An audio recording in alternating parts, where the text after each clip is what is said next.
Hi, and welcome to the Six Figure Kitchen Academy. This is the introduction module, and this is where you can decide if the Six Figure Kitchen Academy is for you to take your business to the next level. First, I'm going to introduce myself and how I got to become an expert in laboratory operations and how I got into manufacturing personal care products. I am Ayana Woods, and you may know me on social media as the scientist that cares. I'm a naturally curious figure outer, as I like to call myself, and educator. I am a certified medical laboratory scientist, and I spent half of my corporate career as a clinical or hospital laboratory manager. I am the founder of Fancy Free Hair and Skin. As a medical laboratory scientist, I earned my certification as a specialist in blood banking. And what people don't often know is that the blood bank is the most heavily regulated area in a hospital laboratory. So receiving a blood transfusion requires a prescription from the doctor, just like drugs. So like the pharmacy, the regulatory agencies, CMS, JCO, the lab regulatory agency, American Society for Clinical Pathology, and most importantly, the FDA have their eyes on everything that's being done in a blood bank. The blood bank's job is to ensure that any blood products transfused to a patient are compatible with that patient's blood type and their needs. We track the blood products from the time of collection from the donor to storage, transport, and finally actually transfused into the patient. What most people don't know that is that blood banks are very heavy on manufacturing. So when a blood is donated, you get whole blood, one bag of blood. And when you go to the processing center, it's tested for diseases, but divided into three products: the red cells, which is the red portion of blood, plasma, and platelets. Some people have very special requirements for blood products like washing, irradiation, splitting, pulling into a syringe, etc. So, in order to make these modifications, you have to have sterile technique because you don't want to expose your already sick patient to anything that could make them sicker. Modifications also require a certain level of expertise and training as well as documentation, aka a paper trail.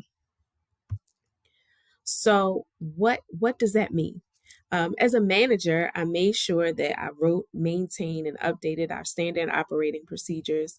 I trained the laboratory personnel. I reviewed laboratory documents, equipment, and reagent quality control, patient workups, blood product trails, and much more.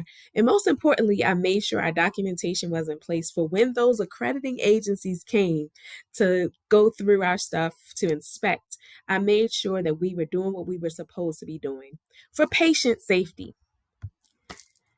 So, how does that apply to being a maker? Well, I'm familiar with FDA regulations and good manufacturing practices.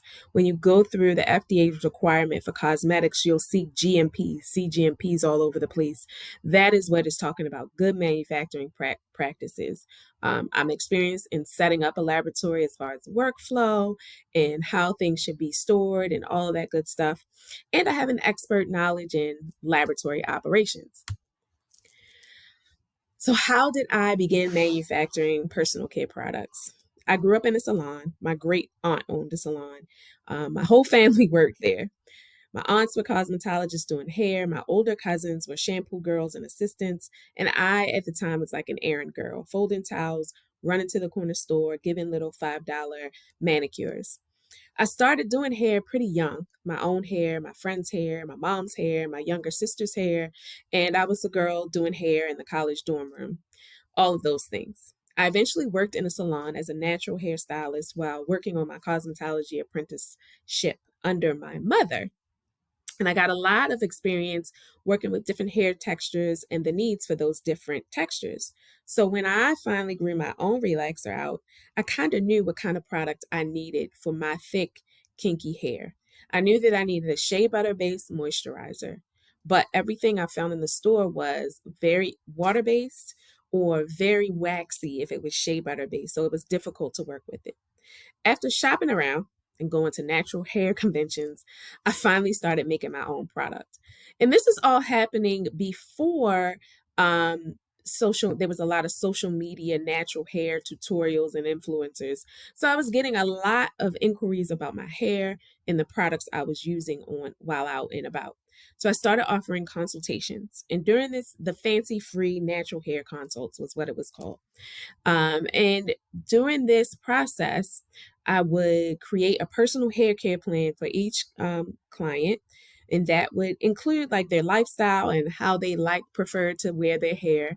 I would recommend products, and I would also recommend stylists if they were in this area, if I was familiar with the area that they lived in. And then I would give them a sample of the whipped shea that I was using in my hair and the recipe. But no one wanted to make the whipped shea butter. They wanted to buy it, and the rest is history. So, why is all of this important? As a laboratory scientist, I understand the science and the health implications of ingredients in our personal care products. As a hairstylist, I have a knowledge about products used for salons and at home. Being able to set up a manufacturing space and standardize operation will minimize your growing pains as you scale production with increased volume and increased staffing. Applying simple principles, I'm going to teach that will guarantee that you minimize variation between batches. And we'll be able to trace the batches of products you produce in case there is a product recall from suppliers or your customers notice something is not quite up to par with the end product that they receive. So why is this important?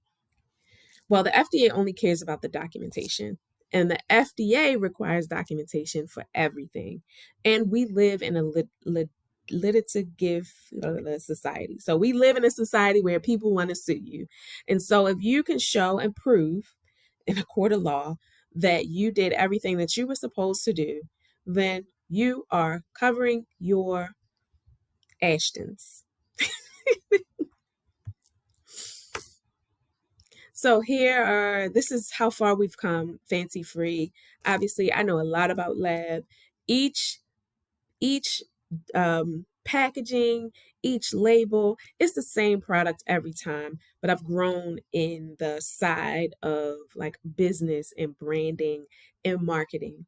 And I'm showing you this to show you that you don't have to start off knowing everything. Okay. You can grow and improve and update your branding and all of those things and be successful all along the way, because people were buying my stuff when it was in a deli container. You understand what I'm saying?